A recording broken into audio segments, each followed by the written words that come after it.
হঠাৎ করে সাইয়েদনা জিব্রাইল ঘরের ছাদকে উঠিয়ে ফেললেন, বিশ্বনবীকে শাঁ করে নিয়ে হাতিমে শুইয়ে দিলেন, গলার এখান থেকে নাভি পর্যন্ত ছিঁড়ে ফেললেন।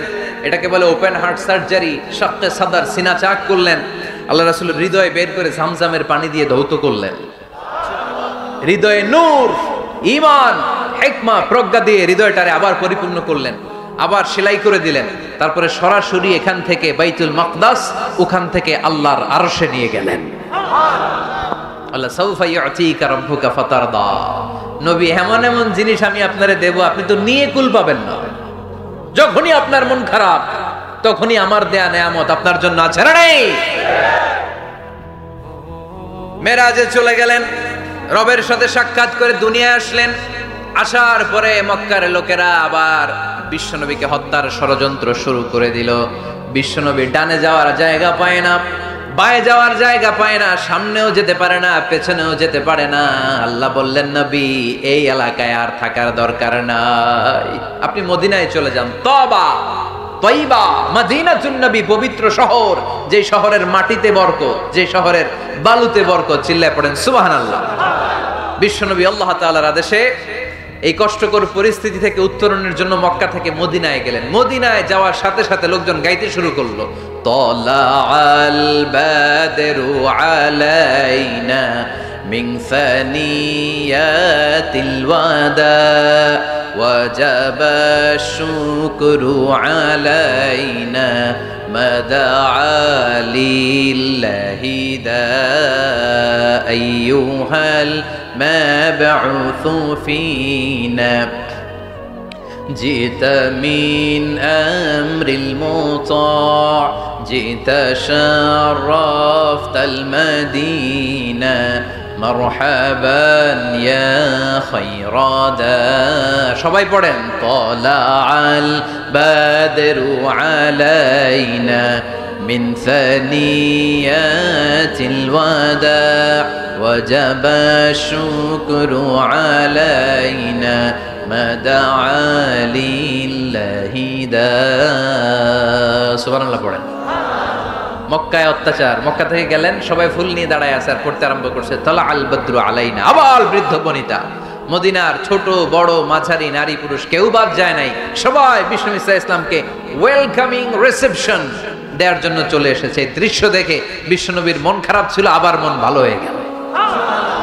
এজন্য আল্লাহ বললেন, ওয়াদ-দুহা ওয়াল-লাইলি ইযা সাজা মা ওয়াদ্দা'আকা রাব্বুকা ওয়া মা ক্বালা ওয়ালাল আখিরাতু খায়রুল লাকা মিনাল উলা ওয়ালা সাওফা ইউ'তিকা রাব্বুকা ফাতারদা। সুবহানাল্লাহ পড়েন আওয়াজ করে, আল্লাহ সাওফা ইউ'তিকা রাব্বুকা ফাতারদা। এ নবী এমন এমন জিনিস দিব আপনি খুশি হয়ে যাবেন, খুশি হয়ে যাবেন। মদিনাতে যে আল্লাহ রাসূল সাল্লাল্লাহু আলাইহি ওয়াসাল্লাম মসজিদে নববী প্রতিষ্ঠা করলেন, আল্লাহ তাআলা কিবলা চেঞ্জ করে দিলেন। আগে পড়তো মক্কার দিকে নামাজ, এখন পড়ে ফিলিস্তিনের দিকে নামাজ।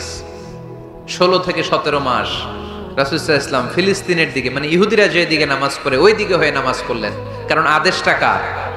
জোরে বলেন সবাই, আদেশটা কার? কিন্তু নবীর মন মানে না। নবীর মনে বড্ড আশা, আমার জন্মস্থান, আমার প্রিয় শহর মক্কার কাবা ঘরের দিকে যদি আমি সেজদা দিতে পারতাম আমার বড্ড ভালো লাগতো। কারণ কাবা আমার জন্মস্থান, মক্কা আমার জন্মস্থান, আমার বংশের গোড়া, আমার আদি পিতা ইসমাইল ইব্রাহিম এই কাবা ঘর নির্মাণ করেছে। তাই প্রত্যেকটা নামাজের পরে বিশ্বনবী আকাশের দিকে তাকায়, মনে মনে ভাবে কাবা যদি চেঞ্জ হয়ে যেত, কিবলা যদি আল্লাহ পরিবর্তন করে দিত কতই না ভালো হতো। নামাজ শেষে বিশ্বনবী দুঃখ নিয়ে উপরে তাকায়, আল্লাহ তো আর দেখে টেকে না, তাই না? দেখে দেখে। আল্লাহ বলে, ক্বাদ নারা তাকাল্লুবা ওয়াজহিকা ফিস সামাই। ও নবী, আপনি যে আকাশের দিকে তাকিয়ে মন খারাপ করে মনে মনে বিড়বিড় বিড়বিড় করে কি কি বলেন, সব আমি জানি, সব আমি দেখি। ফাওয়াল্লি ওয়াজহাকা শাতরাল মসজিদিল হারাম। আর দেরি নয়, আর কাল বিলম্ব নয়, যেখানে ফিরে আপনার সেজদা দিতে মনে চায় আজ থেকে আপনার কিবলা আমি মুহূর্তেই পরিবর্তন করে দিলাম গো নবী। নবীর যেটা মন চাইতেছে আল্লাহ ওইটাই দিতেছে। সুবহানাল্লাহ পড়েন। এজন্যই বলেছি খালিল মানে এমন বন্ধু যে বন্ধু আল্লাহরে খুশি করার জন্য কাজ করে, আর হাবিব মানে এমন বন্ধু যেই বন্ধুরে খুশি করার জন্য আল্লাহ নিজেই কাজ করে। কোন সুবহানাল্লাহ। ফাওয়াল্লি ওয়াজহাকা শাতরাল মসজিদিল হারাম, মসজিদে হারামের দিকে মুখ ঘুরান নবী, মুখ ঘুরান। আপনার দুঃখ আমার সহ্য হয় না, যেদিকে আপনার নামাজ পড়তে মনে চায় ওই কাবার দিকেই পড়েন, চিল্লায় কোন সুবহানাল্লাহ। এভাবে যত জায়গায় নবী চিন্তিত, নবীর চিন্তা দূর করে দিছে কে? আল্লাহ রাসূল এই কোরআন থেকে জানতে পারলেন আগের নবীরা হায়াত পেয়েছে 1000 বছর, 2000 বছর। আগের নবীর উম্মতেরা হায়াত পেয়েছে 800 বছর, 1200 বছর। আমাদের নবী পৃথিবীতে বেঁচে ছিলেন কয় বছর? সবাই বলেন। এবং সুনানে তিরমিজির হাদিস, আল্লাহ রাসূল সাল্লাল্লাহু আলাইহি ওয়াসাল্লাম বলেছেন, আমারু উম্মতি মা বাইনা আস-সিত্তিন ইলা 70। আমার উম্মতের গড় বয়স হবে 60 থেকে 70। ওয়া আকাল্লুহুম মা ইয়াজুজু যালিক, এর চেয়ে বেশি হায়াত পাবে হাতে গোনা অল্প কয়েকজন। বেশিরভাগই 60-70 এর মধ্যে মরে শেষ, ঠিক কি না? এখন আমাদের সমাজের কি অবস্থা? এটাই তো। আপনাদের টাঙ্গাইলের কি অবস্থা? কত কত বাঁচে? 100 বয়স হয়েছে এরকম কে কে আছেন দেখি? টাঙ্গাইল ওই যে একজন হাত তুলছে, যুবক হাত তুলছে, মানে বুঝাইতে চাইছে হুজুর দোয়া করেন 100 বছর বাঁচতে চাই। আচ্ছা 80 বছর কার আছে দেখি? 80 পাওয়া যাবে বোধহয় দুই একটা। ওই যে মাশাআল্লাহ মাশাআল্লাহ মাশাআল্লাহ, এই চাচারা আছে, আল্লাহ কবুল করুক, আল্লাহ আরো হায়াত বাড়ায় দেখ। 50 আছেন কে কে দেখি? 50? অনেক অনেক, হাত নামান হাত নামান, অনেক হায়াত পেয়েছেন আপনারা, আল্লাহ আরো হায়াত দেখ, আরো হায়াত দারাজ করুক পরে, আমিন। আমার উম্মতি মা বাইনা 60 ইলা 70, আমার উম্মতের গড় বয়স হবে 60 থেকে। এই কথা শোনার পরে বিশ্বনবী আবার কাঁদতে শুরু করলেন, কারণ বিশ্বনবীর টেনশন হচ্ছে আগের উম্মতেরা হায়াত পাইছে বেশি, ইবাদত করছেও, আমার উম্মত হায়াত পাইছে কম, ইবাদতের সুযোগও। হায়রে আমার উম্মতের কি হবে, আমার উম্মতের কি হবে? এই নবী তো এমন নবী, সব নবীকে আল্লাহ একটা দোয়া করার সুযোগ দিয়েছিলেন, যে দোয়াটা করা মাত্রই কবুল। এটাকে আরবিতে বলে দাওয়া মুস্তাজাবা, লিকুল্লি নবিয়িন দাওয়া মুস্তাজাবা। সব নবীকে আল্লাহ একটা করে দোয়া করার সুযোগ দিয়েছে, আর এই দোয়াটা করা মাত্রই কবুল। আর সব নবীরা দুনিয়াতেই ওই দোয়া করে ফেলেছে।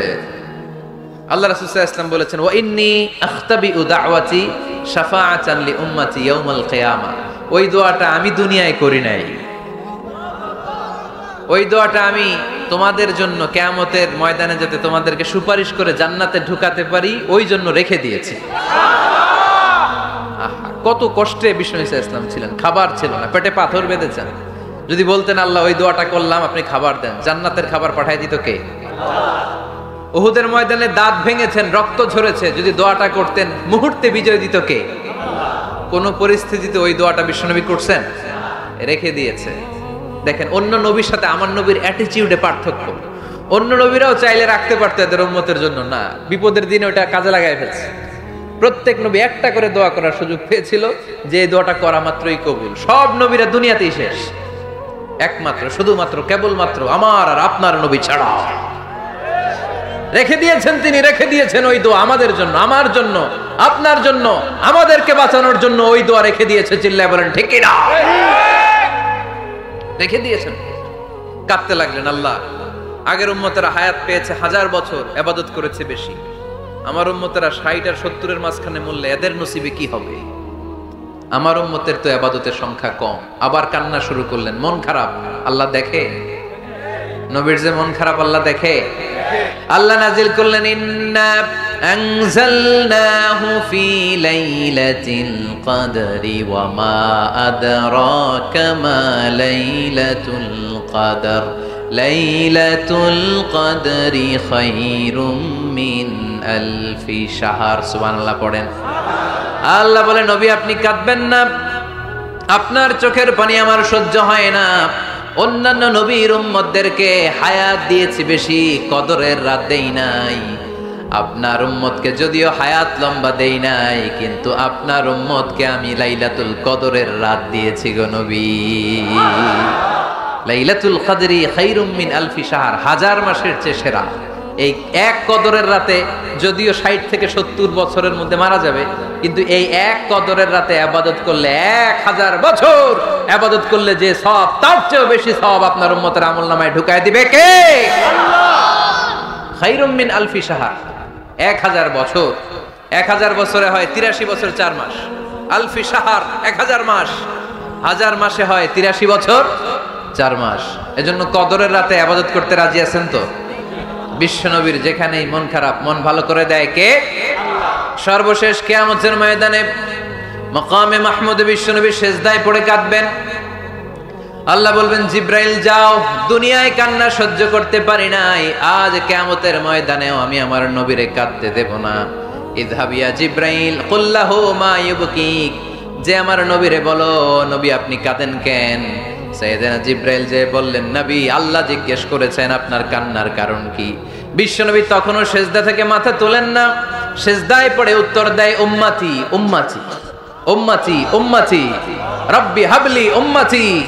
আল্লাহ আমার গুনাহগার উম্মতের কি হবে? আল্লাহ আমার উম্মতের কি হবে? আল্লাহ আমার উম্মতের কি হবে? আল্লাহ বললেন, জিব্রাইল তাড়াতাড়ি যাও, আমার নবীর কান্না আমার সহ্য হয় না, আমার নবীর কানে কানে যে বলো, ইন্না সানুরদিকা ফি উম্মাতিক, দুনিয়াতে যেমনি আপনি পেরেশান অবস্থায়, মন খারাপ অবস্থায় আমি আপনার মন ভালো করে দিয়েছি, আজকে আপনার উম্মতের ব্যাপারেও এমন একটা ঘোষণা আসবে, ওই ঘোষণা পেয়ে আপনি আজও খুশি হয়ে যাবেন গো নবী, আজও খুশি হয়ে যাবেন। ইরফা রাসাক, নবী আপনি মাথা তোলেন, মাথা তোলেন, আর সিজদায় পড়ে থাকবেন না। ইরফা রাসাক, মাথা তোলেন। সাল তুতা, কি চাইবেন চান দিয়ে দেব। ওয়াশফা তুশাফা, যার জন্য রেকমেন্ডেশন করবেন, যার জন্য সিগনেচার করে দিবেন, যার জন্য সুপারিশ করে দিবেন, তার সুপারিশই কবুল করে নেব। চিল্লায় কোন সুবহানাল্লাহ। এরপর বিশ্বনবী সুপারিশ করতে শুরু করবেন আর আমাদেরকে জান্নাতে ঢোকাতে শুরু করবেন। তারপরেও নবী ক্ষান্ত হবেন না। এরপর একটা পতাকা হাতে নেবেন, ওই পতাকার মধ্যে লেখা আলিফ লাম হা মিম দাল, মানে আলহামদু, লিওয়াউল হামদ, প্রশংসার পতাকা, ওইটা নিয়ে জান্নাতের দরজার সামনে দাঁড়াবেন। তখনও পেরেশান, সবাইকে নিয়ে, উম্মতের সব জান্নাতীদেরকে নিয়ে বিশ্বনবী দরজার সামনে দাঁড়িয়ে নক করবেন। ভিতর থেকে জিজ্ঞেস করা হবে, মান আনত, কে আপনি? আল্লাহ রাসূল বলবেন, আনা মুহাম্মদ। তখন রক্ষী ফেরেশতা বলবে, ঠিক আছে, আল্লাহ বলেছে আপনার আগে কারো জন্য যেন এই দরজা না খুলি। মুহূর্তের মধ্যে জান্নাতের দরজা খুলে দেয়া হবে। বিশ্বনবী প্রশংসার পতাকা নিয়ে সব উম্মতকে নিয়ে জান্নাতে ঢুকে যাবে।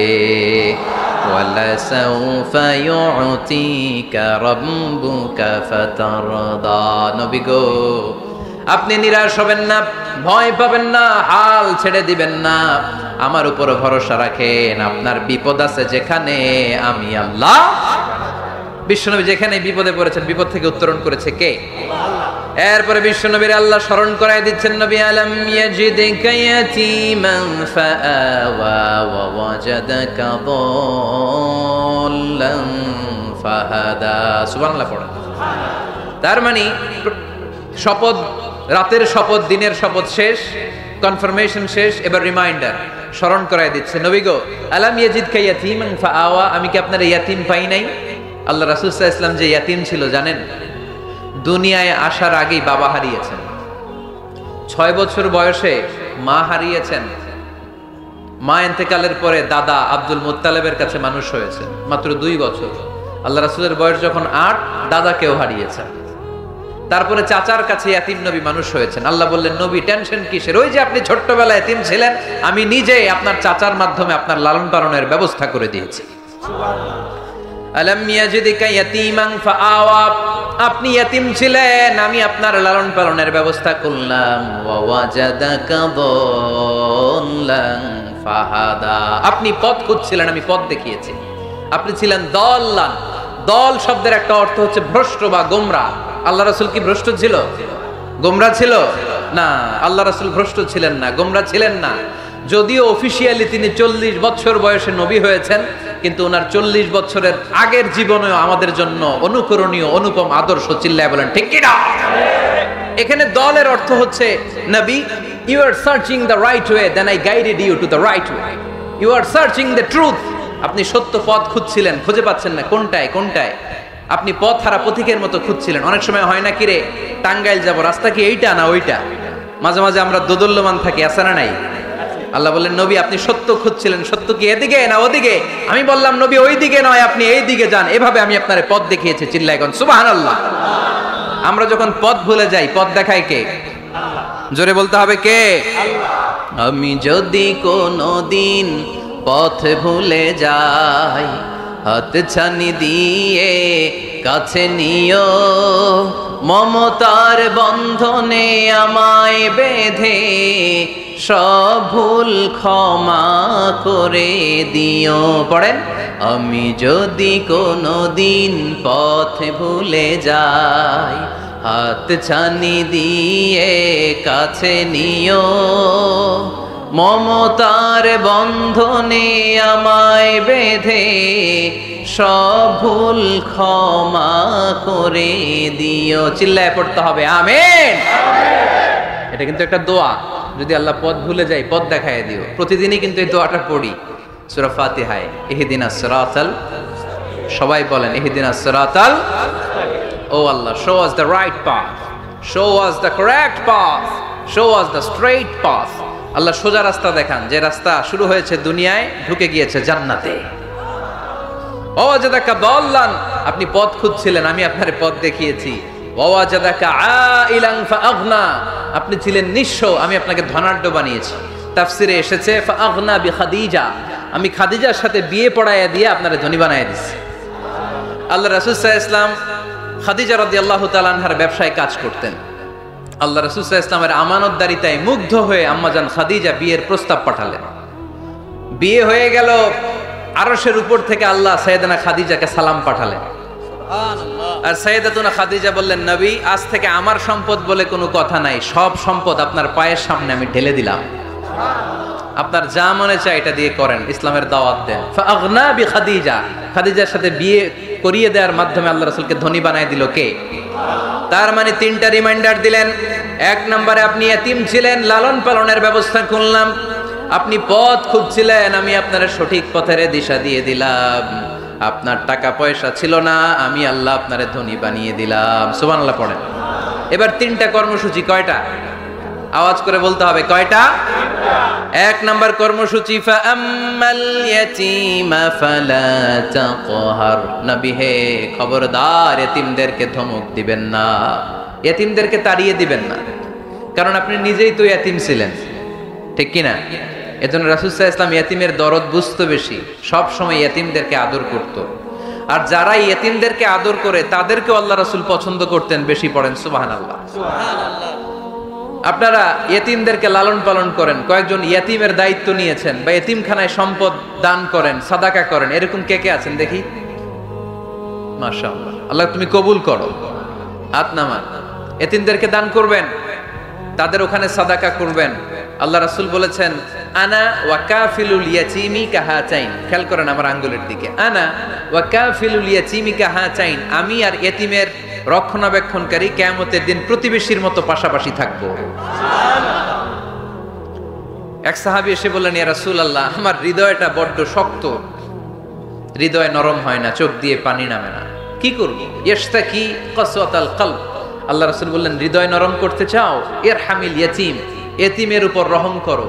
ওয়ামসাহ রাসা, এতিমের মাথায় হাত বুলিয়ে দাও। ওয়া আতইমহু মিন তাআমিক, তুমি যা খাও সেখান থেকে এতিমের সাথেও খাবার শেয়ার করো। তালিনু কলবুক, তোমার হৃদয়টারে নরম করে দিবে কে? আল্লাহ। এজন্য যাদের চোখ দিয়ে পানি আসে না, হৃদয় বড্ড শক্ত, কবে যে লাস্ট কাঁদছিলেন ভুলে গেছেন, এরকম আছে না নাই? শেষ কবে যে কাঁদছিলাম মনে নাই, চোখ দিয়ে পানি নামে না, হৃদয় শক্ত। এতিমের মাথায় একটু হাত বুলায় দিয়ে, এতিমখানায় একটু সম্পদ পাঠিয়ে দিয়েন, ওদের সাথে বসে একটু খাবার দাবার খায়েন, আপনার হৃদয়টারে নরম করে দিবে কে? এই বাংলার জমিনে অনেক লোক আছে এতিমের সম্পদ খেয়ে মেরে দেয়, আছে না নাই? আল্লাযীনা ইয়াকুলুনা আমওয়ালাল ইয়াতামা যুলমান ইন্নামা ইয়াকুলুনা ফি বুতুনিহিম নারা ওয়া সায়াসলাউনা সাঈরা। আল্লাহ বললেন খবরদার এতিমের সম্পদ মেরে দিও না। যারা এতিমের সম্পদ অন্যায়ভাবে ভক্ষণ করেছো, তারা সম্পদ খাও নাই, পেটে আগুন ঢুকিয়েছো, কিয়ামতের দিন ওই আগুনের মধ্যেই থাকবা, ঠিক কি না? ভাই মারা গেছে, ভাতিজার দায়িত্ব পাইছে, সব সম্পদ মাইরা খেয়ে দিচ্ছে। আছে না নাই? খবরদার, সম্পদ খান নাই আপনি, আগুন খাইছেন, আগুন ঢুকিয়েছেন পেটে, আর ওই আগুনের মধ্যে আপনার বাসস্থান জাহান্নামে নির্ধারণ করে দিবে কে? এজন্য বিশ্বনবীর প্রথম কর্মসূচি দিলেন আল্লাহ। নবী, যেহেতু আপনি ইয়াতিম ছিলেন, তাই ফাআম্মাল ইয়াতীমা ফালা তাকহার, নবী ইয়াতিমদেরকে আপনি ধমক দিবেন না, তাড়িয়ে দিবেন না। 2 নাম্বার কর্মসূচি ওয়া আম্মাস সাইলা ফালা তানহার, নবী গো, যারা ভিক্ষা করতে আসে ভিক্ষুককে কখনো নবী তাড়িয়ে দিয়েন না, ভিক্ষুককে তাড়াবেন না, ধমক দিবেন না। অনেকে ধমক দেয়, আছে না নাই? আপনি বড় সাহেব, বড় বাড়ির মালিক, একজন আসছে ভিক্ষা করতে, আপনি তাড়ায় দিচ্ছেন, ওরেও বড় সাহেব বানাইতে পারতো কে? ও যেখানে দাঁড়িয়ে ভিক্ষা করে ওই জায়গায় আপনারা ভিক্ষুক বানাতে পারতো কে? আপনি গাড়িতে চড়ে বেড়ান, রাস্তায় জ্যামের মধ্যে যখন প্রাইভেট কারগুলো আটকে যায়, পথ শিশুরা ছোট্ট ভাঙ্গা থালা নিয়ে গ্লাসের সামনে এসে গ্লাসে নক করে, বলে স্যার 2 দিন ধরে কিছু খাই নাই, 5টা টাকা দেন, বলে না? আহা, গ্লাসও নামায় না অনেকে, ধমক দেয়। খবরদার, ধমক দিয়েন না। ওরে প্রাইভেট কারে বসাইতে পারতো কে? ভাঙ্গা থালা দিয়ে আপনারে ফুটপাতে নামায় দিতে পারতো কে? এই যে বিশ্বনবীরে সাবধান করলেন, বিশ্বনবীকে বলার মাধ্যমে গোটা উম্মার জন্য আল্লাহ শিক্ষা রেখে দিয়ে বললেন, ফাআম্মাল ইয়াতীমা ফালা তাকহার ওয়া আম্মাস সাইলা ফালা তানহার। ও নবী, খবরদার, ইয়াতিমদের সাথে কখনো কর্কশ আচরণ করবেন না। যারা ভিক্ষা করতে আসে, যারা ফরিয়াদি, তাদেরকে ধমক দিয়ে তাড়িয়ে দিবেন না। ওয়া আম্মা বিনি'মাতি রাব্বিকা ফাহাদ্দিস, সুখে দুঃখে সব সময় আল্লাহর নেয়ামতের বর্ণনা শুরু করে দেন। আলহামদুলিল্লাহ পড়েন। ওয়া আম্মা বিনি'মাতি রাব্বিকা ফাহাদ্দিস, যে নেয়ামত পেয়েছেন এটা বর্ণনা করেন। আমরা নেয়ামতের শুকরিয়াও করব, বর্ণনাও করব। ইন্নাল্লাহা ইউহিব্বু আইয়ারা আসারা নি'মাতিহি আলা আবদি, আল্লাহ তাআলা যে নেয়ামত বান্দাকে দিয়েছে, ওই নেয়ামতের বহিঃপ্রকাশ ওই বান্দার গায়ে, শরীরে, কাজে দেখতে চায়। আলহামদুলিল্লাহ পড়েন। এজন্য যারা টাঙ্গাইলের ধনী আছেন, সিরাপাড়া কাপড় পরবেন না। আপনি ধনী, আপনি সুন্দর জামা পরবেন আর বলবেন আলহামদুলিল্লাহ, আল্লাহ দিয়েছে আমাকে, আল্লাহ 5 তলা বাড়ির মালিক বানাইছে, মাথাটা নিচু করে শুকরিয়া করুন, আলহামদুলিল্লাহ, আল্লাহ দিয়েছে এই বাড়ি আমার। আপনি 10 বিঘা জমির মালিক, আপনি বলতে পারবেন অসুবিধা নেই, আল্লাহ দিয়েছে আমার, আলহামদুলিল্লাহ, কারণ আল্লাহই বলেছে ওয়া আম্মা বিনি'মাতি রাব্বিকা ফাহাদ্দিস, ফাহাদ্দিস, ফাহাদ্দিস, বর্ণনা করো, আল্লাহ কি নিয়ামত দিয়েছে বর্ণনা করো। এটার বহিঃপ্রকাশ যেন তোমার মধ্যে থাকে। কিপটামি করার সুযোগ ইসলামে নেই। দান করার সময় ভারসাম্যপূর্ণ দান। তাহলে প্রথম কর্মসূচি, ইয়াতিমদেরকে তাড়িয়ে দেয়া যাবে না, ভিক্ষুকদেরকে ধমক দেয়া যাবে না, আর বিপদে আপদে সবসময় প্রশংসা করব কার? সূরাতুদ দুহার এই হচ্ছে শিক্ষা, যে মুমিন কখনো হাল ছাড়ে না। আমার নবীরে বিপদে আপদে যে আল্লাহ সাহায্য করছে, ওই আল্লাহ তো নাই না? ওই আল্লাহর শক্তি, ক্ষমতা, মর্যাদা, সার্বভৌমত্ব আগের মতো আছে না নেই? এজন্য বিষ্ণু ঈসা ইসলামকে বিপদে যিনি সাহায্য করেছে, আমাদেরকেও বিপদে পড়লে সাহায্য করবে কে? আল্লাহ। এজন্য সূরাতুদ দুহার কেন্দ্রীয় আলোচ্য বিষয়, আর আমাদের জন্য শিক্ষাও ছাড়ে না। মুমিন কখনো হতাশ হয় না।